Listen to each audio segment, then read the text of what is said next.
Mark Gagan, and you're listening to a special episode of the Voice of Insurance podcast, produced in association with Oxbow Partners. Anyone listening to this podcast over the past couple of years can't have failed to notice the way that environmental, social and governance, or ESG, has moved quite quickly to very close to the top of the industry agenda. Taking into consideration the environmental, social and governance impacts of all of our customers, all of our investments, all of our suppliers, and all of our own activities is something that may be a little too much for many of us in the industry to get our heads around. But it's going to permeate everything. Once regulators get involved, and it's only a matter of time before they do, ESG will become the biggest potential existential threat to insurers since the implementation of Solvency II. That's why it's important to seek expert advice. And that's why I'm delighted to introduce Miqdaad Versi, a principal at Oxbow Partners. Oxbow is a management consultancy specialising in the insurance industry, and Miqdaad focuses on insurance, reinsurance and ESG and sustainability, and has authored a first-of-its-kind report on ESG in conjunction with the Bermuda Business Development Agency, the BDA. This podcast lays out his credentials, as well as the scale of the problem. If you have been too scared to even start thinking about what to do about the enormous ESG challenge ahead, this is an excellent place to begin. Miqdaad is smart, eloquent and passionate on this topic. He's also very optimistic that the insurance sector has the skills to navigate ESG's threats, as well as to be able to make the most of the huge opportunities that this is going to throw up. This podcast is also full to the brim of useful information and easy to follow advice. Enjoy the podcast. This episode is supported by Oxbow Partners. Oxbow Partners is a management consulting business specialising in the London, Bermuda and European insurance and reinsurance markets. In fact, in 2021 and 2022, they were named one of the top 10 consultancies in the sector by the Financial Times. It's fascinating speaking to the team about the kinds of topics they're supporting. Helping reinsurers take a strategic view of their operating models, designing smart follow syndicates in the Lloyd's market, and developing ESG responses. The company's strapline talks about giving executives a fresh perspective. So if you're keen to understand the challenges and opportunities coming down the track for your business, I'd recommend giving the team at Oxbow Partners a call. Miqdaad, welcome to the Voice of Insurance. Thank you very much for having me. Let's start by introducing ourselves. Tell us a bit about Oxbow. Tell us a bit about ESG. Let's sort of get some definitions out, just for anybody who doesn't know yet what it is, who, I don't know what they've been doing for the last 2 years, if they don't know what it is, but tell us a bit about you and Oxbow and the work you've been doing. I am the head of ESG at Oxbow Partners. We are a management consultancy specialized in insurance. We look at strategy, operations, tech, and M&A and private equity, and we work across different areas as you'd expect a consultancy to do, but our specialism is in insurance. When it comes to ESG, most people will be aware that E stands for environment, S for social, G for governance, and it's about understanding together what these mean for the insurance industry. Some people try and think about this in a very restricted sense. They try and think about ESG as a very specific risk factor. To what extent is someone who has these ESG criteria well covered within their business?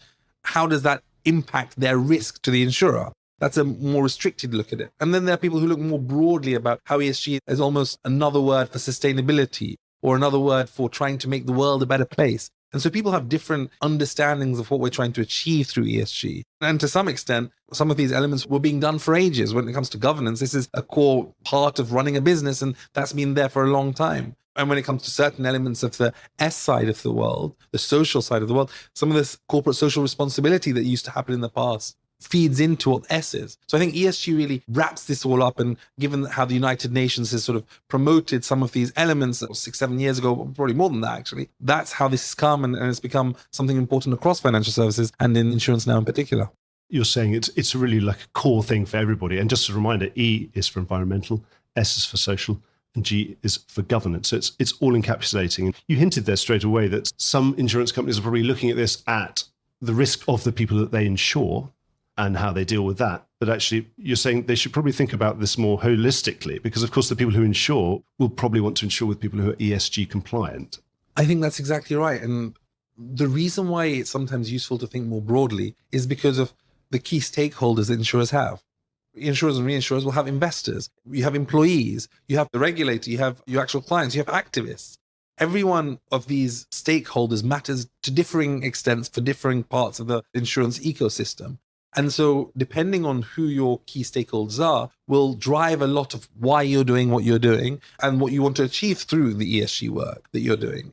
And that's where a recognition that not everyone thinks in the exact same way is really important. And when it comes to pension funds investing, those people will be thinking probably differently to your head of risk and their approach on how they want to get the best out of ESG. So it's not just whether you insure people who run coal mines, it's also whether people who run investment funds can actually buy your shares, because have you disclosed enough about how you deal with those people who insure coal mines and how you measure them and how you believe that they're on a transition and all that kind of stuff.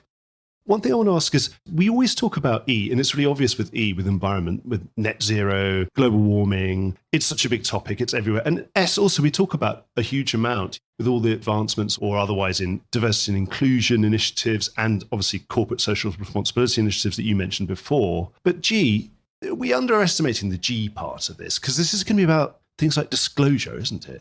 Disclosure is a big part of it, but also how do you govern your business as a whole, which, to be honest, is quite well regulated. Because obviously we've got conduct regulators, we've got supervisors, we've got prudential regulators, but you're talking about something much bigger than this. Exactly. So I think that is regulated well and is a big part of it. But there's also, how do you want to govern yourselves when it comes to ESG? There's a specific element which is additional to what you may otherwise have been doing. And that could include, do you have certain committees in place? ESG committees, sustainability committees. How do you ensure that the sustainability or ESG work that you're doing is embedded in the business rather than siloed away differently? How do you ensure that, for example, the compensation of your executives is actually linked to the work that happens to ensure that you can achieve the targets you want and you can have a top-down strategic approach to ESG rather than a bottom-up ad hoc tactical approach to ESG? So these types of questions and challenges depend on how you choose to govern this part of the work that you do. And I think that's the additional element over and above the core governance, which is really important for any insurer in any jurisdiction. Obviously, you've done a lot of work on this already. I mean, most notably, there's a report you did in conjunction with the Bermuda Business Development Agency, the BDA, focusing on ESG governance issues in Bermuda. You did a pretty deep survey and a deep dive with a lot of people on the island. And one of the stats that came out of that, what I thought was interesting, was that the market is viewing currently ESG more as an opportunity than a threat. Are they underestimating some of the downsides to this? I think that we are all optimistic people in general. I think that there is an element of let's try and find the best of the situation. How can we find great opportunity in what we're doing? What we see here when it comes to opportunity is multifaceted. It's not just about opportunities in terms of products and new opportunities when it comes to ensuring the transition, which is definitely there. It's not just about ensuring renewables and expanding the space to give it greater opportunities to go into renewables. And it's not just about thinking about disaster protection or disaster relief protection or disaster relief finance. These types of ensuring the transition in different ways are definitely opportunities that people are thinking about. But I think the opportunity is broader than that. I think that when you start thinking about ESG and how, as an insurer, you want to retain the best talent and keep the best talent in, what a lot of people have realized is that a lot of new employees are asking questions and are interested in the sustainability of the business.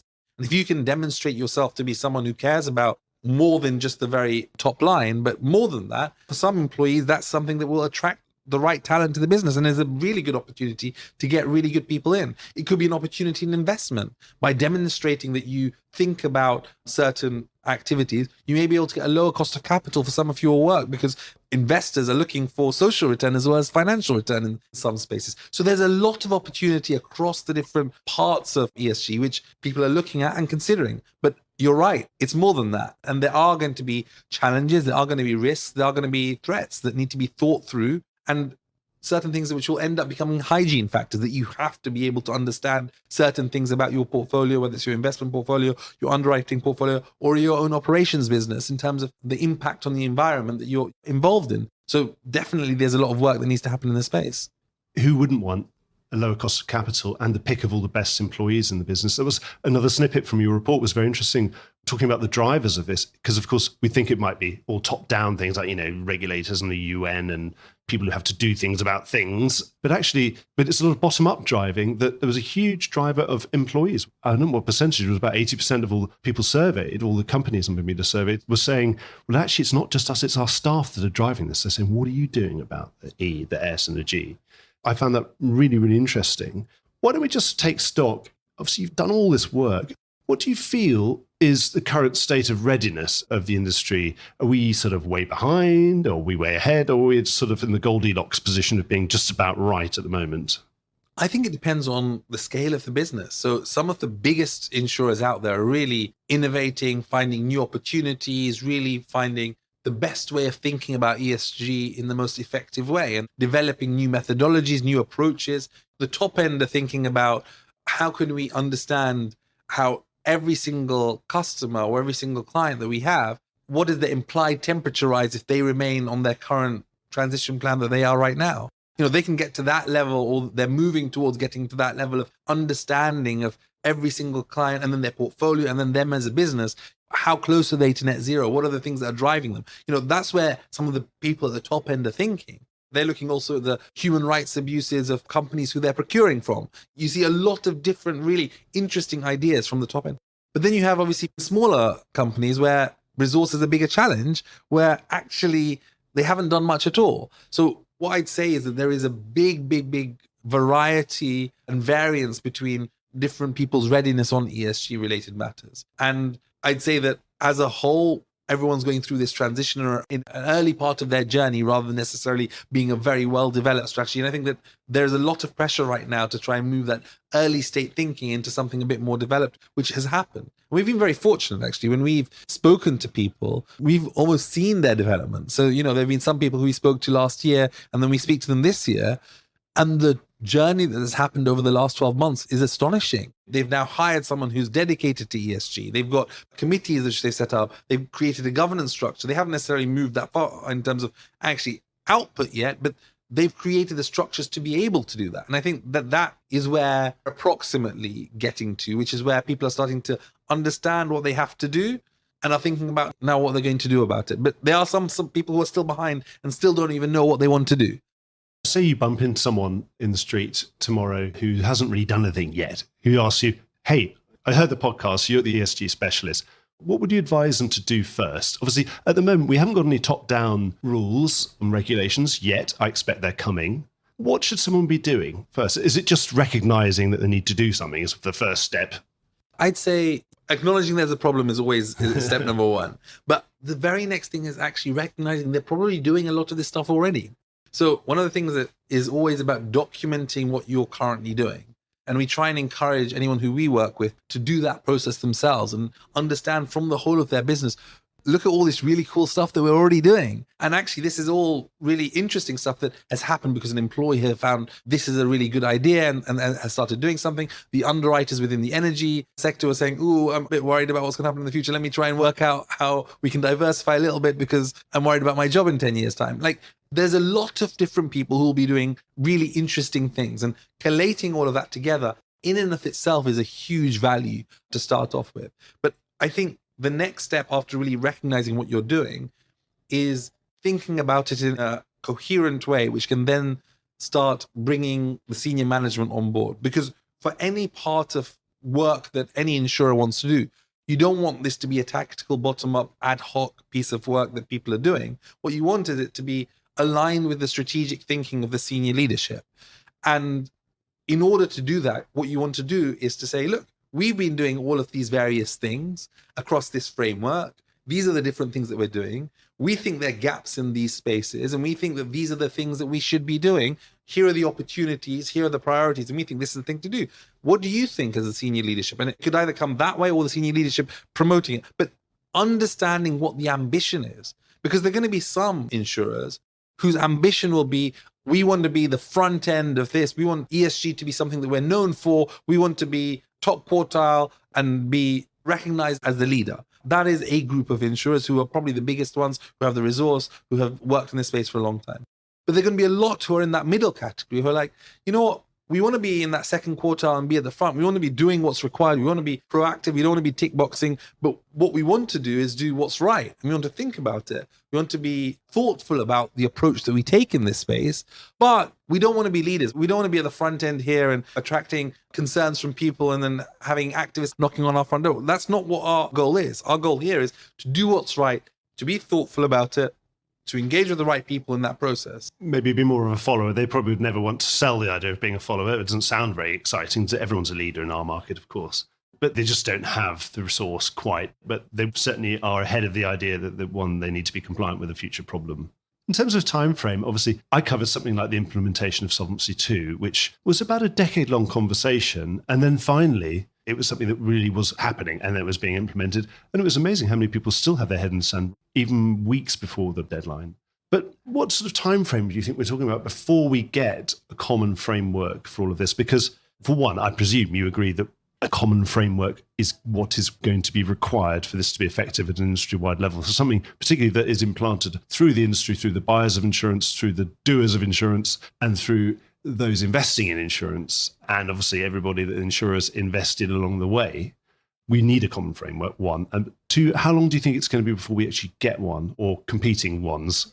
It's always a good idea for there to be common framework and collaboration to make sure that what needs to happen is agreed by everyone. Entirely agree. But I think it's going to be different in different spaces. So in the investment side, it's likely to be very different because you've got an EU taxonomy, which has laid out 6 different areas that need to be thought through. And, they've got Article 8, Article 9, the light green and dark green type funds, which are there. There's certain elements which are happening on an international level. You've got the Principles for Responsible Investment from the United Nations, which again lays out certain important ways of thinking about investment in a very, very clear way. You've got the United Nations Sustainable Development Goals. So there are these frameworks and ways of thinking about investment which are relatively well developed and to some extent are already being used quite effectively. The challenges on the investment side, however, are how do you define something which is ultimately very sustainable? And the controversies surrounding that have caused their own issues, whether that is more recently a whole load of investment moving away from Article 8 funds to more Article 9 funds that came out a few weeks ago. Can you just explain the difference So in that? There are these different levels of what they call light green and dark green alignment to the EU taxonomy. So just see how green something is. How green something is, exactly. And the challenges with all of these things are there's a lot of gray category, right? Let me use a different example, the S&P Sustainability Index. Earlier in the year, Tesla was not considered to be within that top list. Because you'd assume it would be, right? And that was more probably because of the social challenges and the working practices and other things that were there. But ExxonMobil, as a fossil producer, was because of their transition plan and all the work they're doing across different areas. And so when these things are discussed, there are trade-offs to be had. And there are people who will say, actually, that's right. ExxonMobil should be in the sustainability index because they're working really hard to improve X, Y, and Z. And Tesla shouldn't be. And so how do you define what is a really good sustainable fund so that someone who is looking for investment in that space, who is willing to give up financial return, who wants to have a real social impact and say, you know what, this fund is something that's going to do that. And that is going to happen through the market, I think. But when we start seeing how funds are moving from one fund to another and people are recognizing what is sustainable and what's not, I think this is going to happen in the next few years quite well through the market. I think on the insurance side, it's slightly more challenging because it's a bit more opaque. I mean, on the reinsurance side, for example, it's very difficult. They don't have direct line of sight necessarily to everything in a treaty. They can't see the ins and outs of what's happening and understand. But so that doesn't also absolve them of any responsibility in this space, but it's a more difficult space to navigate. And similarly, on the insurance side, how do you understand the ESG credentials of your insureds? The framework that you may have might be a very simple framework. The Principles of Sustainable Insurance, the PSI talks about these really, really quite well in terms of the types of things that matter when it comes to thinking about sustainable insurance. But at the same time, ultimately, you need to understand who you're insuring. And how do you get that right information to yourself? It's all about the data that you have. And you can have external data and you can have internal data directly from those clients. How can you validate any of these things? At the moment, external data sources whose coverage in the underwriting book is limited, especially when they're private companies there. So what do you do about that? What do you do when there are two sustainability indexes which aren't even correlated together? How do you deal with these types of challenges? So I think on the insurance side, It's not necessarily a framework that's necessarily the biggest challenge. It's things like a lack of data, which is driving a challenge as to what to do. How do you deal with that? And how do you ensure that you can do the right thing and think about things more effectively? And this is where those who are more ahead are not using that as an excuse. The lack of data, which I think will get resolved through time, there's more disclosure that comes out. The bigger insurers are actually finding a way around it. They're saying, you know what, I know there's not that much data in this space, but what we're going to do is use the data we have. We're going to use certain proxies. We're going to create a methodology that recognizes where people are right now, understands the transition likelihood, and then see what that means for us in terms of our own ambitions. And spin it down, which jurisdictions do you think are going to be the first to be imposing some sort of ESG norms throughout the insurance sector? Is it EU? It's often EU. We'd think of EU first. I think the EU is definitely ahead in this space in terms of both the regulation and also the forward-thinking nature of some of the ideas that are being put forward. Whether it's the EU taxonomy that's there, whether it's some of the thoughts that are happening on some of the new SFDR expectations, there are definitely areas. And SFDR? The Sustainable Finance Disclosure Regulation. Excellent. So you think it's going to be the EU? I think the EU are definitely ahead in this space, and there aren't other jurisdictions. I mean, the UK being very similar. I mean, a lot of the work that's happening at the EU level is mirrored here in the UK, so I wouldn't necessarily keep them as massively separate despite Brexit. But when it comes to the US, I think they're not as forward in terms of regulation, but at the same time, some of the stuff that the SEC is coming out with in terms of expecting companies of certain size to disclose their scope 1, 2, and 3 emissions is actually really interesting and actually will move the dial forward a lot in terms of the emissions data that will be available. So I think there's definitely good movement happening across the world, but I think the EU is definitely amongst the leaders. There's another constituency here, which we often refer to unofficially as the de facto regulator of the industry, is the rating agencies. What are they doing on this? Do you think they might end up becoming the driver? So I think each of the rating agencies is developing an approach which can most effectively work with their constituents. And you can see how they're working slightly differently. For example, S&P have their sustainability index. They've got certain ways of understanding and assessing sustainability. Moody's are thinking about it, I think, in a slightly different way. But what I would say is that from an investment perspective, their ratings are definitely playing a role in laying out what's happening. But you also have a lot of these ESG data providers, which weren't historically seen in this space, but MSCI or Sustainalytics or other ESG rating providers who are starting to say, based on certain public data and or disclosures that have come from these individuals to us or in the public space, we are going to, against a set of questions that we ourselves have created, judge and assess each individual company and put a rating out. And I think that the challenge with all of these different rating tools is how are they making those judgments? How come they do not seem to be correlated with one another? And what happens to the so many companies who haven't responded to them and suddenly have really varied ratings? I've spoken to many companies, for example, who initially had a very poor MSCI, for example, rating, then engaged with MSCI and said X, Y, and Z, and suddenly their rating shot up. And part of that is just because of the way that these rating agencies work and the specific disclosures they're expecting compared to what others are expecting.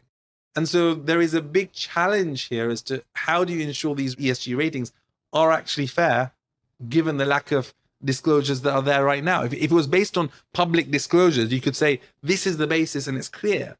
Because it's a little bit more opaque, it's harder to be very clear. And that's why we've seen in the news in the last few weeks discussions that there may be some regulation of these rating agencies on ESG that may be coming up in the near future.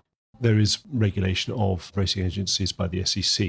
It's voluntary, but if you want to be taken seriously as a rating agency in the insurance or bond space, then of course it does help to be in that program. This sounds like a lot of technologies are needed to be invested in. It's going to be this other element. Obviously, you invest in your underwriting systems and other things, policy management, etc.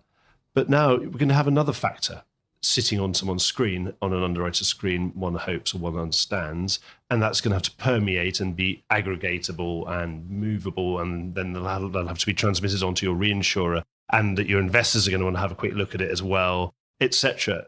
Is technology going to be a really big part of this, or is it just going to be another horrendous IT headache? I think anyone who is looking to redo their tech or data or system architecture would not be doing their job properly if they don't think about ESG data. We need some more plumbing for the ESG pipe that's going to have to come in as well, right? Exactly right. There are lots of these ESG scores and stuff out there, and the people who are at the front of the industry are taking everything that they possibly can and looking at all the different ratings and plumbing them all together and assessing them all and laying them all out to the underwriters so they can make a judgment appropriately. I think that other people are struggling and trying to just say, okay, on an individual basis, I'm going to look up against a table and do it on a more manual basis. So I think that those who want to be the most forward thinking, when they have the dashboards of their investment portfolios, the dashboards or summaries of their underwriting portfolios, they're going to have to understand the ESG of these portfolios, of these sectors, of these individual clients. And it's going to have to be plumbed in some way. So it's definitely something that I have to think about. And the methodology, the thinking behind how they best do that is really a focus for right now. What about the brokers? Have they got a big role to play here? Because obviously, can you imagine a situation where every insurer's got an ESG proposal form or a requirement, which I'm sure they all will do, but what if they all ask for it in different formats? I mean, obviously the first thing would be the broker will tell you, well, that doesn't work. Why don't we just agree to ask the same 43 questions and at least have them in standard format so we can all ingest them and we can all move them around? What do you think? I think that's exactly where we have to end up. I think at the moment, some insurers aren't even asking the questions. You may expect that they may want to ask in a couple of years' time, if not next year. Some are asking questions, but those are different questions to what others are asking. And some are being more sophisticated about this and trying to find a way through it and have a more collaborative approach in this space. And I think that in reality, you've got slight challenges about being too collaborative, because are you then being anti-competitive in asking for the exact same data and you're working together and there's certain questions that people are asking about that? I think in this space, I don't think there's that much of a risk there, but I'm not a legal expert and I wouldn't want to go down that route. But the core here is, what do brokers also feel comfortable expecting from their clients? Because if the situation is insurers ask 500 questions, but they only actually care about 2 or 3 of them, and they only use 2 or 3 of them in their actual underwriting and pricing and technical pricing and modeling, then you're thinking, should the clients have to produce answers to all these questions? And what we're seeing is that clients are being asked for information which doesn't directly impact what they're doing in terms of price they're likely to get. So should they be asking for that information, and should they provide that information? And so there's going to be a little bit of give and take as things settle down, because on the one hand, you have clients who want to give the right information to get the right price and make sure that they can do what they want. But on the other hand, insurers might want some other things for other reasons. So let me give an example. Emissions data. On a purest level, you can't make a direct claim that for a 1-year contract, a client with a significantly higher scope 1, 2, or 3 greenhouse gas emission is going to be a better or worse risk than someone with a lower emission. You can't make that judgment. What you can say is it is an important factor for insurers to consider. It may be very useful for an insurer to understand their overall portfolio, and it's a valuable piece of data that will be used to report into their investors, but it's hard to say that's something that's directly going to impact price today. And so there's going to be a question for many insurers who have not embedded the emissions of their counterparty as part of their underwriting criteria. Is that okay to be asking for that information yet? But I suppose, but as an underwriter, if you don't get that information, you just have to say, well, I'm sorry, if I don't get it, I'm going to have to mark you down as being in the worst category, because that's I'll have to have a default setting. So default is worse, so it will cost you. It will cost you, but that's on the condition that worst actually does cost. So there's a big question right now as to when they get this information, what they're going to do with it. There's no direct idea that insurers who have those who are emitting a lot are necessarily pricing them higher right now. They're considering at this moment in time, I think, what the right thing to do is. Should it be a stick in terms of higher prices, lower capacity, exclusionary in certain instances? Or should it be a carrot where you're, like Beazley are doing with Marsh, actually saying, we're going to expand our capacity for those who actually disclose this information to us? There are different approaches as to what you can do with that. And a lot of that will depend on the senior management's overall strategy and strategic ambition. If you want to say that in 20 years' time, I want to be net zero, or 25 years' time by 2050, I want to be net zero, then there is a ramification for that in terms of your short-term science-based target. For example, in 2030, I need to have cut my emissions by X%. Now, if that is an ambition that is publicly disclosed that the CEO has made that has senior buy-in in the business, then a person who has a very high emission might impact your ability to hit that target by that date. Then there has to be a question as to what you need to do to be able to get to where you want to get to. Does it mean that your weighting in certain carbon intensive sectors needs to go down, and therefore you need to put more capacity into other sectors? Does it mean that you're going to say no to the top 5 or 6 of your clients because they haven't hit their transition targets? But to what extent is that helping the world transition or your own transition? And you have to balance all of these things together and make a strategic decision at a management level. I suppose going back to brass tacks, again, to that person who hasn't done anything yet, you've mentioned some of these already, the principles of sustainable insurance and the principles for responsible investment. Do you think those are 2 really good starting places? They should read that and try and implement those first before they get anything else imposed on them. Is that a good starting point? It's a very good starting point. It has a lot of backing behind it. They are principles, however, that require a lot of understanding of what that means for us. How do we ensure that we are thinking about these things and embedding sustainability within underwriting decisions in the right way? What does that mean? So I think that the principles are very important principles. What the most effective implementers of these principles are doing is thinking about those ramifications. What does embedding really mean? How do we ensure that our underwriters are thinking about these things in the right way when they're making their decisions? And to what extent should they only be making those decisions based on risk criteria? And to what extent should they be thinking more holistically about the long-term sustainability of a company who they want to be partnering with?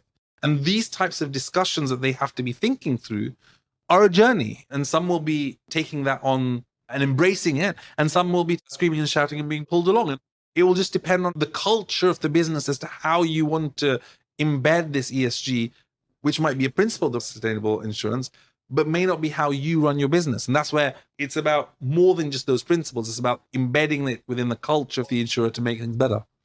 You mentioned about ESG data providers and de facto quasi rating agency, ESG rating providers, people who give you scores and all this kind of stuff, similar to the sort of ratings we used to, financial strength ratings that we used to. You mentioned how different companies are going about this in different ways. What would be your advice to someone? Do you think you should just find one you like and stick to them and be so wholly monogamous? Or should you go and just sort of get all of them, even though some, of course, frustratingly seem to be contradictory, that they can't quite agree on different things? A lot depends on your resource and your capacity. One of the biggest challenges here is it's all well and good me saying, oh, look, it'd be really good if you look at all the different ratings out there, decide what works best for you, put them all together and recognize that some are better in certain sectors, some are better in others, and then make a judgment and feed that very nicely to your underwriters in a way that makes sense.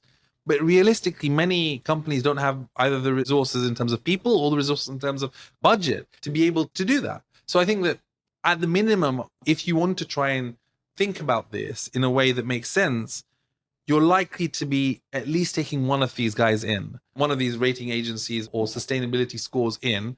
So it's worth trying to see what coverage they get. That's the big thing that really matters, I think. The reliability is hard to assess between them. What you can say, however, is that some will have much, much better coverage than others and in different sectors. And understanding whether if one ESG rating tool happens to have a coverage of, like, say, 5-10%, and another has 30%, you just have to think about which one's going to be best for you. So there is no one-size-fits-all answer, and it'll depend on your own budget and your resource to be able to deal with these things. But if you can get some sort of rating in and start getting your underwriters to think about what they mean. What does it mean to have a bad rating? What does that mean that you should do on the back of that bad rating? I think that's where the most interesting element is, because once you start getting underwriters to think about these things, when the data gets better, you'll be in a really good place to actually move things in the right direction. One of the potential impediments that people talk about, obviously ESG is a board issue. Boards and non-execs worry about all sorts of things. It's their job to worry about. One of those things that they might worry about is the company being accused of greenwashing. What about the risk where you disclose a lot of information maybe on your carbon emissions, and then it turns out that you totally underestimated them, and then now you get a class action, a shareholder class action accusing you of having not told the truth in your annual report last year? What's your advice to boards to how to engage some of the risks that are particularly on this governance and disclosure side of things? What should they do? Should they just disclose everything, or just not disclose anything until they're 100% certain it's absolutely right? I don't think it's an easy answer either way.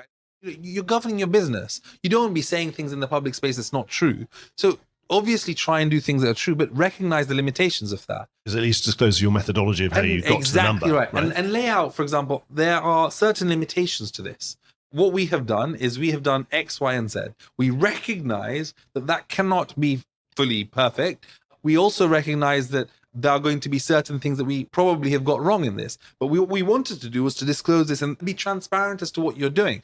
Also recognizing that now people are thinking about auditing any disclosures they're making in the public space, getting an external person to assess whether that's reason. So if you do what is reasonable, I think it is very hard for, I'm not a lawyer, I think it would be very hard for someone to say, you've been lying to us, if you've been as open and transparent on what you're doing and the limitations to what you're doing as well. So I think that using the legal risk as an excuse not to disclose, I think is not the right approach. I think the real approach here is to be transparent as to what these mean and to not be saying things that aren't true. And I think if you do say things that our ambition is to do this, we are working towards achieving this, we have certain plans which we have laid out to get to where we want to get to.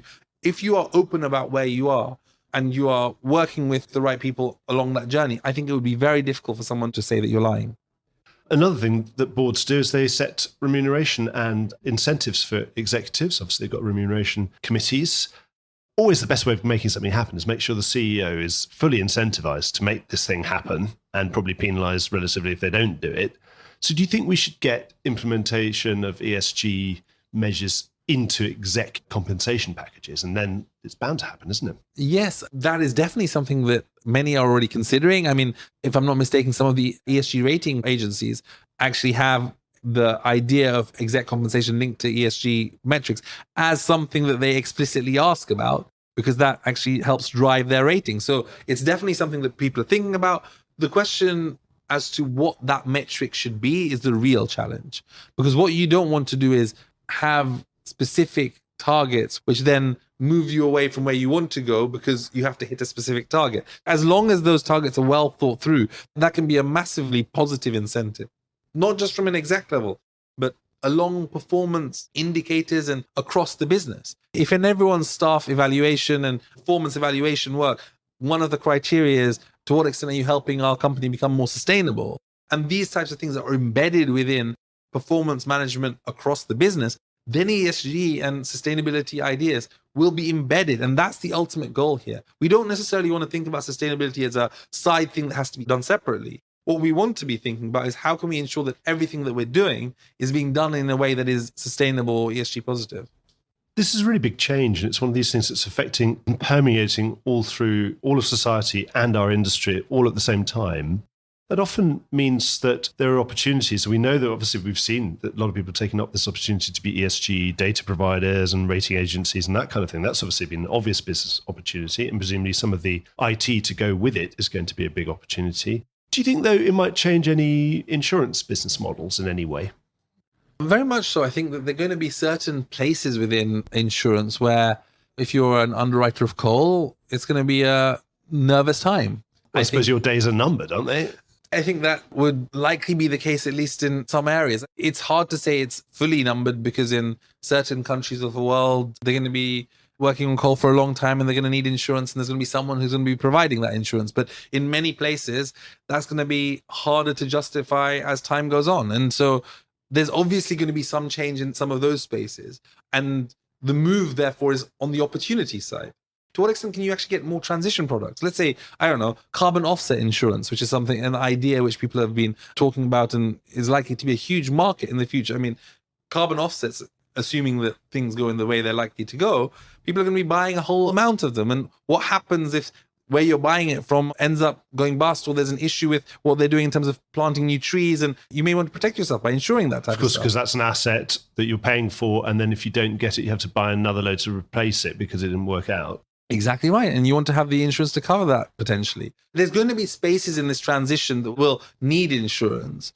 And the more that you're able to be aware of where those opportunities may lie and be at the forefront, or at least flexible enough to take advantage of these opportunities, the better it is. So I think that opportunities will be there in many spaces, and some elements will just be a tweak or an understanding. If you've got D&O, for example, there'll have to be an understanding of ESG concerns because it's an issue that directors are going to be considering whatever they do. And if they don't think about ESG in the right way, then that's going to be a challenge and a risk for them. So whatever part of insurance you're in, there's going to be a change to the way that you think about certain elements. And some sectors, it's going to be a much bigger change than it is in others.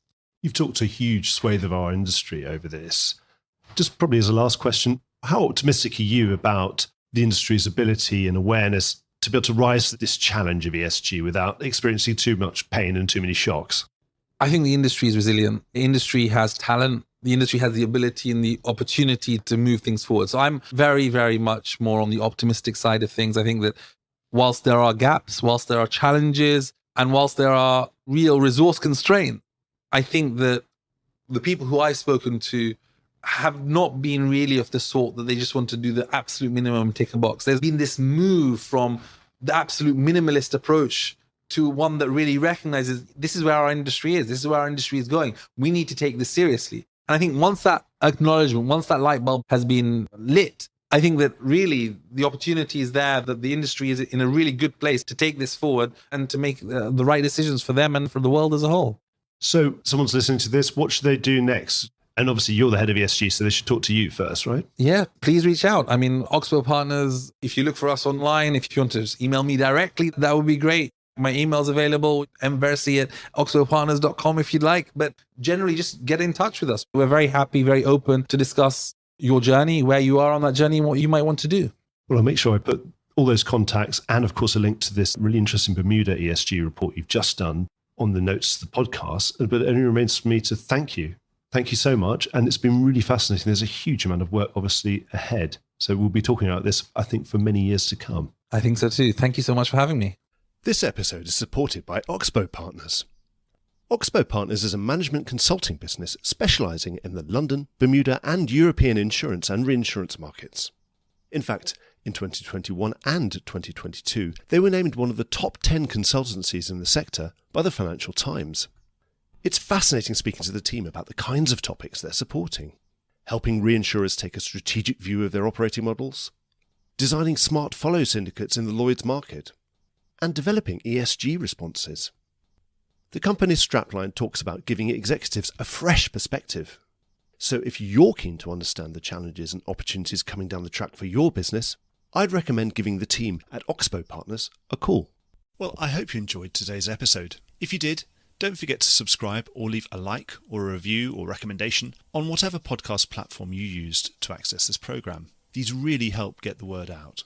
Before we go, just a quick reminder that advertising slots are available here and in other places in the Voice of Insurance podcasts. Podcasting is the fastest growing medium and attracts a high quality audience of key decision makers. It's also an intimate medium where you, the listener, are right in the room with me and the interview subjects. Needless to say, that means it's a great way of getting your message out directly to an audience because you know you've got their full attention. It's also very cost effective. So get in touch with Mark at thevoiceofinsurance.com to find out how you could be speaking directly to the industry. Voice of Insurance is produced by me, Mark Gagan. Music was written by Anna Gagan and produced by Carlos Gagan. Check out more podcasts and written comment pieces at www.thevoiceofinsurance.com.